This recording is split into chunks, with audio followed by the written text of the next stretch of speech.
continuando os estudos, todos estavam aí na semana passada, quase todos, né? Mas ninguém aí, a senhora já esteve aqui alguma vez acompanhando já, né? A Maria Lúcia, né? A Maria de Fátima.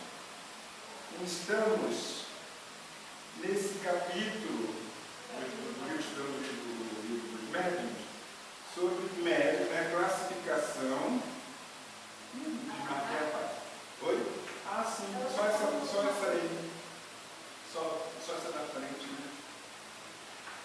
Isso, só essa aqui.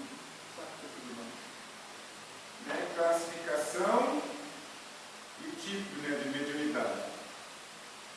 Eu mesmo fiz a separação. Hoje vamos falar sobre médiuns audientes e médiuns falantes. O livro tem pouquinha coisa. Eu pensei de encontrar facilmente mais material na pesquisa. Encontra-se. Você coloca lá na internet, no Grande Oráculo, no YouTube, no Google, você vai encontrar. Mas só que você vai encontrar uma palestra de 40 minutos, 1 hora, mas eles falam desde o início sobre ondas, né? Sobre fluidos, sobre sintonia, que são tópicos que nós estudamos, né? Já estudamos, continuamos a estudar e vamos estudar separadamente. Você não encontra assim, só falando, os médios audientes e desenvolvendo o tema único de médios audientes, médios falantes. Não, é sempre como se fosse um capítulo sobre mediunidade e tudo que envolve a mediunidade. E se você for ler, tanto na parte do livro dos médiuns, sobre médium audiente, sobre médiuns falantes, você vai encontrar pouquinha coisa, bem pouquinha. E se você só ler esses 2 trechos, sem ter conhecimento anterior, você vai achar que é a coisa mais fácil do mundo, mais simples do mundo. E não é, não é? Sabemos nós que não é, que é algo muito complexo. E quanto ao médium dos médiuns audientes, o que é o médium audiente? Hein? Venha ser um médium audiente. Ele não pode ser surdo, mas pode ser surdo. Fisicamente pode, sabia? Claro, né? Assim como o médium vidente pode ser cego, do olho físico, porque ele vai ouvir ou ver pelos olhos do Espírito. É isso que fica difícil para a grande maioria das pessoas que não conhecem o Espiritismo, só ouvem falar muito superficialmente. E até para nós, ou médiuns iniciantes, que têm a impressão que estão ouvindo com o ouvido de carne e vendo com os olhos também de carne da matéria. E não é assim que acontece. E o médium, a mediunidade que começa a aflorar tanto de audiente como de vidente, pode causar e trazer problemas assim, para as pessoas, principalmente aqueles que são ou totalmente leigos quanto ao assunto, ou que abraçam outras doutrinas religiosas que negam a comunicação com os espíritos. Se torna algo bastante... até um problema de saúde, podemos dizer, né? Bastante complexo, porque não aceitam que estão ouvindo espíritos. Muitos acham que estão perdendo o juízo. Assim como se estão vendo alguma coisa, acham que estão perdendo o juízo ou que estão sofrendo algum tipo de maldição, coisa parecida. Então é algo bastante complexo, que envolve, sim, grande conhecimento. É difícil, obrigado. Vou beber um pouquinho, depois botar mais para mim.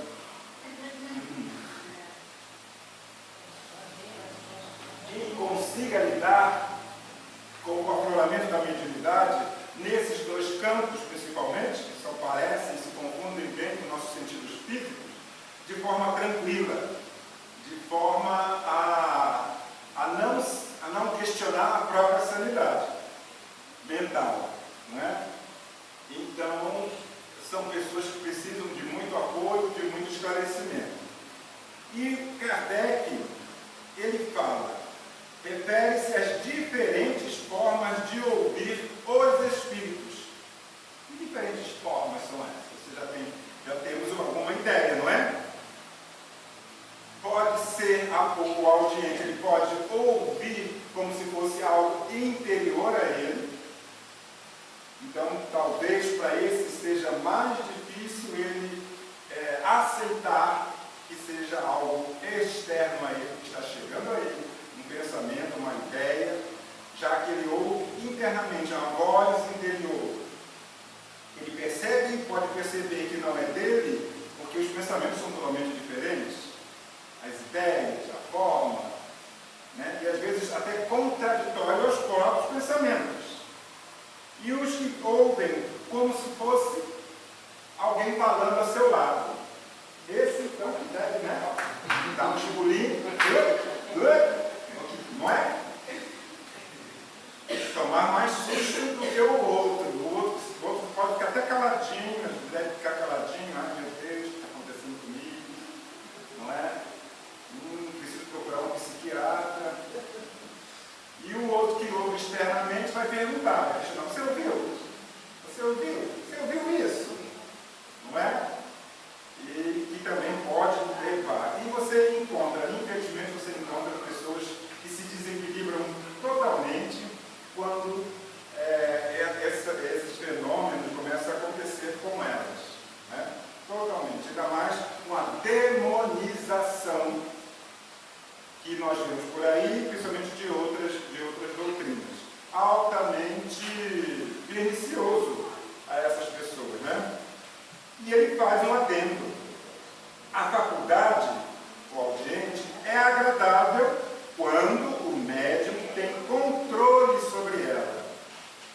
Então, para se ter controle sobre qualquer faculdade mediúnica, você precisa conhecê-la, estudá-la, né? E se conhecer, se estudar também. Porém, muito desagradável quando é obrigado a ouvir os espíritos repetida e insistentemente, fato que assume caráter francamente obsessivo. Né? Pessoas que não precisam, né, que já chega até uma necessidade de um tratamento, né? Principalmente quando está ouvindo espíritos desarmonizados, espíritos sofredores, e não consegue lidar bem com isso. Então a coisa fica bem séria. E ele não tem controle nenhum, né? Não adianta botar o dedinho no ouvido, nem fone de ouvido, né? E leva mesmo à desarmonia interior dessas pessoas. Procurar ajuda. Nem que seja mesmo uma ajuda psicológica, uma ajuda psiquiátrica de início, né? Porque se ele não aceita o espiritismo, ele vai procurar outras respostas. Pode encontrar um alívio, pode ou se aperceber que não está adiantando de nada. E aí, a busca é de cada um, gente, né? Tem gente que prefere continuar achando que está doida do que procurar realmente o conhecimento e se conhecer. Já sobre os médiuns falantes, tem um pouquinho mais, tanto do Kardec quanto na literatura ou nos vídeos do Espiritismo. Os médiuns falantes são o que, gente?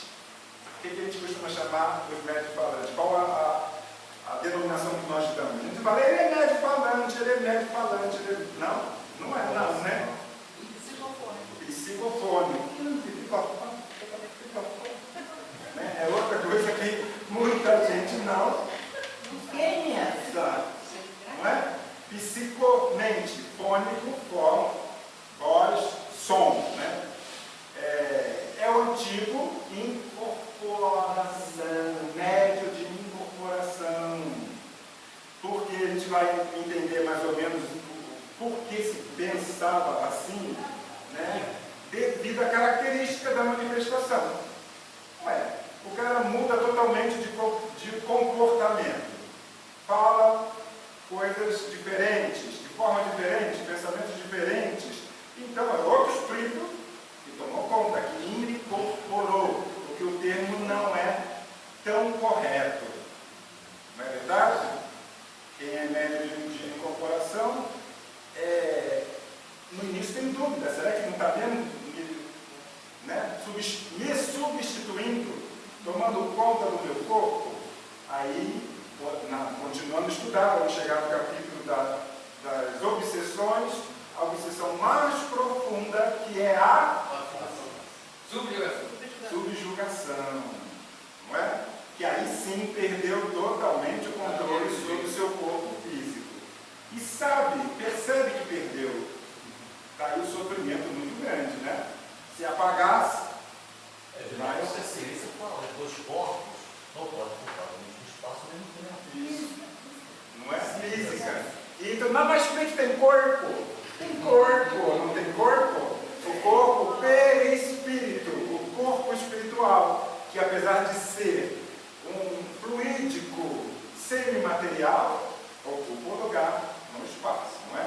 Então eles podem até se interpenetrar, porque só sobre o perispírito é uma palestra, né? É um seminário. É muita coisa que ainda não sabemos, e o que pouco que já sabemos já é muita coisa que daria uma palestra muito grande. Um livrinho muito bom, O Perispíritos e suas modelações, muito bom. Podem ler, que vai ajudar bastante a compreender esse tema. Alguém aí podia estar sem tema, né, como eu, podia escolher esse tema, mas é um tema tão complexo que para 2 meses fica um pouco difícil, que é minha palestra em abril. Fica difícil de fazer um estudo assim e gravar na cachola, né, a quantidade de informação que traz esse tema. Mas aí, ó, fica a dica. Sobre os médiuns falantes. Kardec pouco falou, né? Pouco falou sobre os médiuns falantes. É que eu já li, que é sobre o falante, o audiente, né? Isso, já li. Sobre os médiuns falantes. Kardec pouco falou sobre os médiuns falantes, hoje denominados psicofônicos. A obra de André Luiz, graças a Deus, né? Temos a obra de André Luiz, psicografada por Chico Xavier, complementou o entendimento funcional desse gênero, sempre dispensável a leitura do livro dos domínios da mediunidade, que nós estudamos há 10 anos atrás. Aproveito para fazer a propaganda e a sugestão de voltarmos a estudá-lo. Agora que o grupo está maduro, né, mais maduro, acho que seria bem interessante voltarmos a estudar essa obra. Boa dica, até porque nós temos o 4º livro do projeto, a gente poderia fechar o 5º livro, encerraríamos esse ciclo, e o próximo livro. Voltar a ele, porque ele é um complemento, como ele disse, esse próprio está dizendo que é o complemento, né? Complementou de todo o estudo que nós vemos fazendo por esse tempo. Os estudantes já mudaram alguns, mas os médiuns continuam aí os mesmos, e seria muito interessante fazermos de novo esse estudo. Sedimentar, até para nós mesmo que já o fizemos há 10 anos atrás, vamos vê-lo com outros olhos, com outra percepção. Então, deixa eu ver aqui, está no capítulo da mediunidade, capítulo 6 e 8 dessa obra. E ele, no livro, ele faz, ali bonitinho, você usar muito bem, eu baixo para ele aqui, um tabletinho. No livro, né, dos domínios da mediunidade, ele faz a distinção de 2 tipos de médiuns psicofônicos. Ele coloca o médium psicofônico consciente e o médium psicofônico sonambúlico. Porque a gente costuma dizer, ele é consciente, ele é inconsciente. E as pessoas que questionam, né? E até vi rapidamente uma pequena palestra sobre isso, e até questionando qual a mais importante, ou qual a melhor das formas de médium, de psicofonia. O consciente, o inconsciente, qual o melhor? Consciente. O consciente. A mediunidade vai caminhar consciente. Não é? Podemos dizer isso, né? Que sim. E por quê? Porque para se chegar a um médium como ele aqui, eu vou ler o trecho, um médium inconsciente ou sonambúlico, esse médium tem que ter larga experiência, além de um avanço, podemos dizer, um ganho, um desenvolvimento moral e intelectual muito grande. Porque senão esse médium sonambúlico inconsciente facilmente pode ser dominado, né, obsidiado por espíritos obreteiros ou espíritos, de uma forma geral, desequilibrados, podemos dizer assim. Então é difícil conseguir-se médiums com essa capacidade. Aí eu vou ler aqui o trechinho que ele sugeriu desse livro Domínios da Mediunidade, que tem justamente esse título, Psicofonia Consciente. Ele começa dizendo que a equipe espiritual, outra coisa, né? Nós constantemente esquecemos que não somos nós somente, os encarnados que estão aqui, somos o menor número, que o maior número da equipe é desencarnada.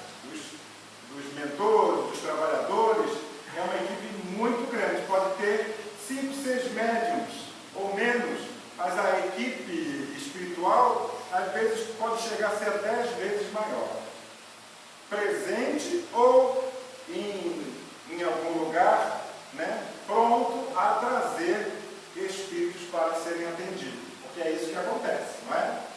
A senhora já tem lido outros estudos desse livro? Então, seja bem-vinda a primeira vez. É médium? É? Médium ostensiva? Não? Ah, não? Então está tranquila, não é? Está tranquila. Mas hoje a gente estuda sobre as quartas, sobre mediunidade. E estamos falando sobre os médiums falantes e audientes. Eu vou ler um trecho daquele livro que ele sugere ali, sobre a psicofonia ou médium, né, que antigamente se falava de incorporação, o consciente. Ele fala aqui, cita que a equipe espiritual traz um sofredor, um necessitado, para a reunião mediúnica.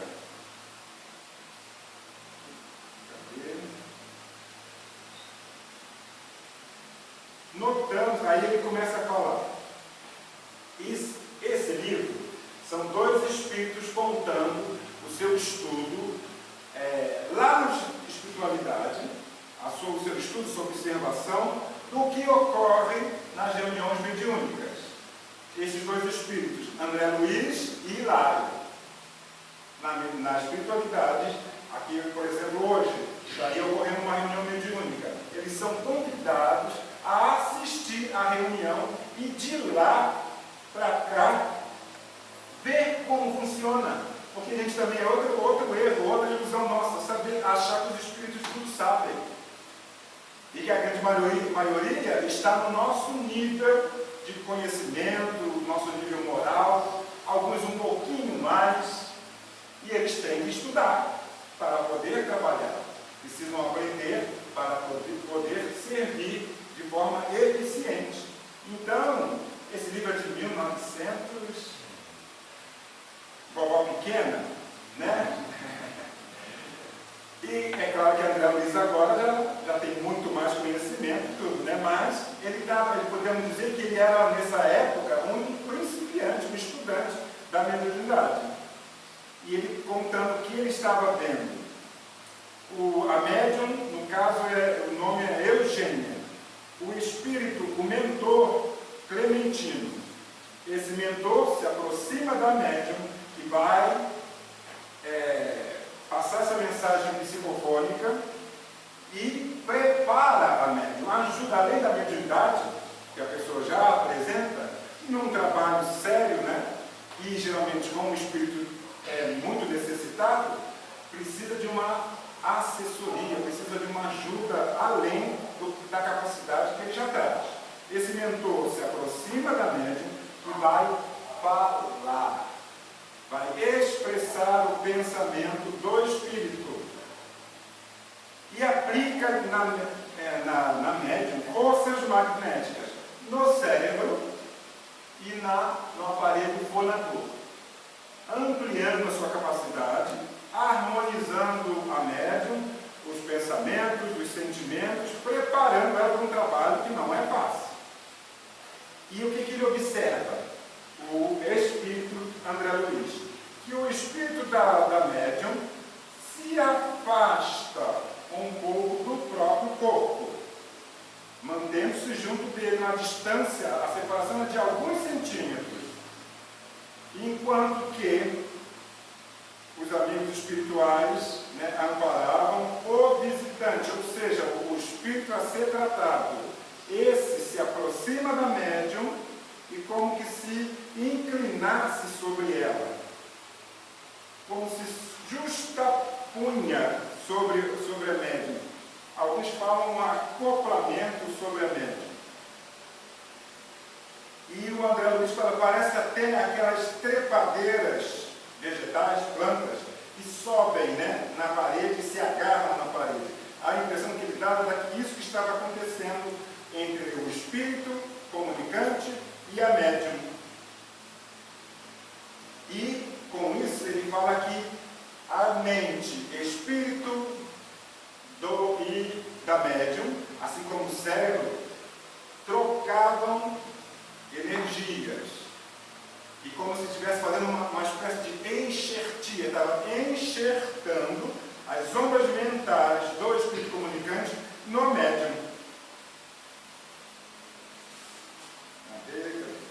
Observei que leves fios brilhantes ligavam a fronte da médium, que estava desligada parcialmente do seu corpo, diretamente ao cérebro do espírito comunicante. Com isso há uma troca, não é? Não só de energias, não só de fluidos, mas dos próprios pensamentos. É o fenômeno da psicofonia consciente, isso o mentor explicando, ou o trabalho dos médiuns falantes. Embora Eugênia mantenha-se senhora das suas forças, o hóspede, o espírito comunicante que está doente, permanece controlado por ela. A quem ele quase que se imanta pela corrente nervosa, através da qual estará nossa irmã informada de todas as palavras que ele mentalize e pretenda falar. Olha o controle do médium psicofônico sobre o espírito. O espírito pensou, ela já sabe o que ele pensou. O espírito pretende falar, ela já sabe o que ele vai falar. E se for falar um palavrão, o médium que tem controle, que tem conhecimento, que tem equilíbrio, não vai falar. Através dela, não vai falar o palavrão. Entendeu? Por que muitos espíritos se manifestam com raiva? Porque não me deixam falar o que eu quero falar. Não me deixam fazer o que eu quero fazer. Porque a médium consegue controlá-lo. Efetivamente, aposta-se ele temporariamente do órgão vocal da médium, apropriando-se de seu mundo sensório, ou seja, ele através da médium ele está vendo, ele está ouvindo, está sentindo e está até raciocinando de uma forma mais clara, porque de tão muitas vezes doente, dementado que ele se encontra, e tem dificuldade de raciocinar e comunicar, mas através do controle da médium, dos fluidos da médium, das ondas mentais da médium, alguma coisa de mais equilíbrio ele consegue expressar o que ele acha, o que ele sente, o que ele sofre. Pela corrente nervosa, conhecer-lhe-á as palavras na sua formação, apreciando-as previamente, de vez que os impulsos mentais dele lhe percutem, ou seja, atingem o seu pensamento. às vezes até parece como verdadeiras marteladas. Pode assim frustrar-lhe qualquer abuso, fiscalizando os propósitos e expressões, porque se trata de uma entidade que lhe é inferior. Inferior que tem menos dinheiro? Estudou menos. Não, inferior moralmente. É esse ascendente que os espíritos superiores têm sobre nós e mesmo nós sobre alguém que seja inferior moralmente a nós mesmos. O espírito em turbação é um alienado mental, requisitando auxílio. Nas sessões de caridade, qual aqui presenciamos, o primeiro socorrista é o médium que o recebe. Mas se esse socorrista cair no padrão vibratório do necessitado, não é? Há pouca esperança de que esse amparo seja eficiente. Então, a necessidade do equilíbrio do médium, do controle, de não se desesperar, de sentir, de perceber tanta dor, tanto sofrimento, tanto ódio, muitas vezes, manter-se calmo para que ele, nessa sua calma, nessa sua segurança, transmitam isso para o espírito e beneficie esse espírito. Nas sessões de caridade, qual aqui ocorre nesse momento aqui descrito, o primeiro socorrista é o médium.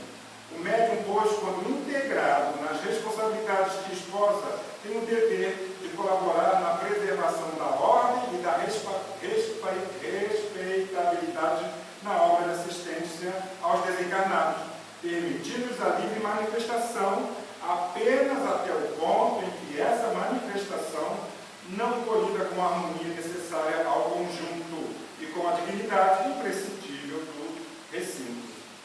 Então, esse é o médium consciente no trabalho de ajuda, de socorro a esses espíritos. E o médium inconsciente? Ele fala que, quando ele vê o médium que ele escolhe, que é uma senhora, Celina, ele fica, o André Luiz Vilar fica, ai meu Deus, logo ela, porque trouxe um espírito muito necessitado. E eles ficam com medo, logo ela, uma senhora tão frágil e tão doce, tão delicada, justamente por isso, né? Mas a ascendência moral da médium, ele explica. Celina, que é essa médium cristã, é uma sonâmbula perfeita. O que eles chamam de sonâmbula perfeita ou médium inconsciente perfeito? Psicofonia, em seu caso, se processa sem necessidade de ligação da corrente nervosa do cérebro da médium, como aconteceu no outro, não falei, que saía energias do cérebro da médium em direção ao comunicante e vice-versa. Ele aqui fala, a psicofonia, no caso dela, se processa sem essa necessidade de ligação de corrente nervosa do cérebro mediúnico à mente do hóspede, que ele chama de hóspede, ou do espírito comunicante. A espontaneidade dela é tamanha na cessão dos seus recursos das entidades necessitadas de socorro e carinho, que não tem qualquer dificuldade para desligar-se de maneira automática do campo sensório, perdendo provisoriamente o contato com os centros motores da vida cerebral. Ou seja, podemos dizer que seja um desligamento maior, aquele que eu falei aqui no início, o médium, o espírito do médium se separava poucos centímetros, ele ganha muito mais liberdade, o espírito da médium. Se desliga mais a ponto de não estar, de certa forma, controlando diretamente os seus centros nervosos, do movimento, da fala, deixa como que se entregasse. Toma aqui o meu corpo. Eu estou aqui de novo, mas está aqui. Entendeu? Para compreender mais ou menos, sua posição medianímica é de uma extrema passividade. Por isso mesmo, revela-se o comunicante mais seguro de si, na hora dele falar, de se expressar a própria personalidade. Isso, porém, não indica que a nossa irmã deva estar ausente ou irresponsável. Fica aí que eu vou dar uma volta. Não é? E pode acontecer. Já tem tempo aqui, mas tinha um médium aqui que tinha essa facilidade. E como era um médium ainda sem grande experiência, tinha que chamar: ops, volta aqui, meu filho. Volta aqui, porque o trabalho necessita que você esteja aqui. Que o médium às vezes também se envolve tanto na história, vamos dizer assim, do espírito, que ele se projeta, né? E é coisa tão fascinante que ele vai, né? E deixa o corpo. Mas não pode acontecer isso principalmente nessa situação. Um médium psicofônico sonambúlico é ótimo para você um socorro à distância. Médium está aqui, vamos lá, minha filha, vamos trabalhar. Você vai lá no endereço tal, de fulano de tal, não sei o que, vamos ver como está. Entendeu? O espírito do médium está lá, mas ele está controlando mentalmente o seu corpo e vai falar: ó, estou vendo fulano, isso. Ótimo para isso, né? Ótimo. Mas para o socorro de um espírito altamente necessitado, ele precisa estar ali presente, tomando conta do que é dele. Junto do corpo que lhe pertence, age na condição de mãe ou de pai generoso, auxiliando o sofredor que por ela se exprime, qual se fora frágil protegido de sua bondade. O médium atrai a si, exercendo em questão a si mesmo até um sacrifício. Porque o comunicante, né, imensamente inferior a ela, não pode resistir a essa atração. E principalmente a vontade dela. Permanece assim o espírito agressivo, mas se vê controlado em suas menores expressões, porque a mente superior subordina na que se lhe situam a retaguarda nos domínios do espírito. Cadê mais? Isso. Então, com isso, deu para ter uma ideia a diferença entre psicofonia consciente e psicofonia inconsciente ou sonambúlica, que é o tema de hoje. Hilário ainda pergunta: o sonambulismo puro, responde para o Hilário, o sonambulismo puro, quando em mãos desavisadas, pode produzir até belos fenômenos, mas é menos útil na construção espiritual do bem. A psicofonia inconsciente, naqueles que não possuem méritos morais e suficientes à própria defesa, pode levar à possessão, sempre nociva, e que por isso apenas se evidencia integral nos obsessos que se renderam às forças vampirizantes. Então, é um médium que precisa de grande preparo, de grande estudo, de grande procurar levar uma vida moralmente, né? Mas, podemos dizer, elevada, exemplar, porque esse tipo de mediunidade tem esses riscos maior do que nas outras. Mas apesar de que, né, por isso que sempre se indica trabalho mediúnico em casa espírita, trabalho sério, onde vai ter segurança, onde vai ter outros para estar ali amparando, e é claro, a equipe espiritual daquela casa sempre presente nesses trabalhos que são preparados previamente. Nós estamos a dispor. Não sabemos quem vai ser atendido, qual é o tipo de espírito que vai ser atendido, por esse ou por aquele médium. Isso tudo fica a cargo da equipe espiritual, que já prepara todo o ambiente, já prepara antecipadamente os próprios médiums.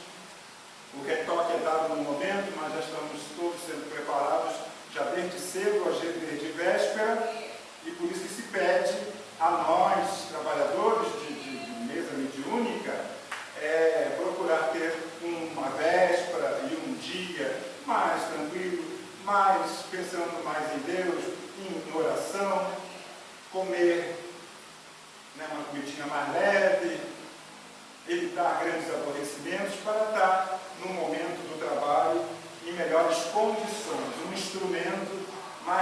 lubrificado, né, melhor lubrificado e mais apaziguado. Precisamos estar, né, mais apaziguados no momento para ter condições de receber esses irmãos e contribuir para a melhoria deles. Perguntas? Não tem perguntas? Só uma coisa interessante, dentro da tua fala, agora é o seguinte, nós sabemos que todos nós somos médios em potencial, haja menos de acordo com o seu grau de comprometimento no passado. Né? Quanto maior as tendências, maior é o rendimento. Mas para muita gente não tem nada de espírito para desenvolver o seu talento. Muitos mais para fora, para fora, e são tão médicos que eles têm sido machucados. É interessante colocar o seguinte, o espírito, a gente, por afinidade, a gente fosse um código de barro. Todos nós temos um código de barro. Passou um laser e identificou o outro. Né? Então, aquele que estuda, que atua, né, que está com o seu campo de empresa, estrado, ele fora da casa de espírito, ele consegue ter um autocontrole, é inconsciente das influências de anos favoráveis a ele. Agora, uma outra pessoa com talento semelhante, ela consegue ficar muito mais fragilizada, exposta a essas influências, porque ele tem essa capacidade de desenvolver o seu próprio talento de mundo. Eu quero dizer o seguinte, muitas vezes sofrem processos obsessivos terrenos, porque eles estudam. A quantidade de pessoas tem dias internados, inclusive. Então, a importância da vocação se diz que quanto mais a gente sabe, mais vem a sede do conhecimento que é natural, da gente estuda, e mais necessidade a gente sente de orientar aquele que não conhece o processo de buscar o conhecimento, de se nutrir de conhecimento. Então, uma espécie de defesa, é a massa de Jesus. Você é